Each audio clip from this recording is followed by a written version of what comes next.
देखो, सुनने में बहुत अजीब लगेगा, लेकिन हाल ही में दिल्ली हाई कोर्ट के थ्रू बहुत इंपॉर्टेंट जजमेंट आई है, जिसमें कहा गया है कि अगर वाइफ अबॉर्शन कराना चाहती है तो उसको हस्बैंड और हस्बैंड की फैमिली वालों से कंसेंट लेने की कोई ज़रूरत नहीं है। So basically Delhi high court में केस आया था जहाँ पर हस्बैंड ने वाइफ के ऊपर 312 आईपीसी के अंदर एक क्रिमिनल प्रोसीडिंग चला रखी थी। 312 आईपीसी डील करता है मिसकैरेज ऑफ चाइल्ड, जिसमें मिनिमम 30 साल की पनिशमेंट और मैक्सिमम 7 साल की पनिशमेंट है। देखो, कोर्ट का कहना है कि वाइफ ने कहीं भी एमटीपी एक्ट यानी medical termination of pregnancy act का वोलेशन नहीं किया है, और इस एक्ट में कहीं पर भी नहीं लिखा कि वाइफ को अबॉर्शन कराने से पहले हस्बैंड से परमिशन लेनी पड़ेगी।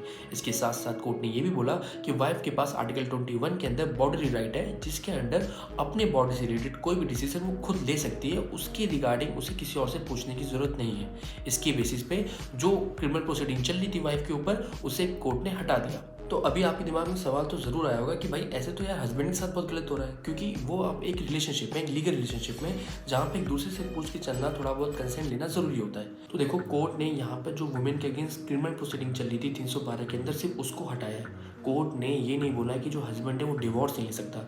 ऐसी बहुत सारी जजमेंट आई है पास्ट में कि अगर ऐसा कुछ होता है तो जो हस्बैंड है वो on the basis of mental cruelty wife से डिवोर्स ले सकती है, और अगर ऐसा कुछ हस्बैंड भी करता है तो जो वाइफ है वो भी on the basis of mental cruelty divorce ले सकती है। तो ऐसी अगर बस लॉ नहीं, लॉ की प्रैक्टिकलिटी के बारे में जानना है तो don't forget to subscribe and follow my account.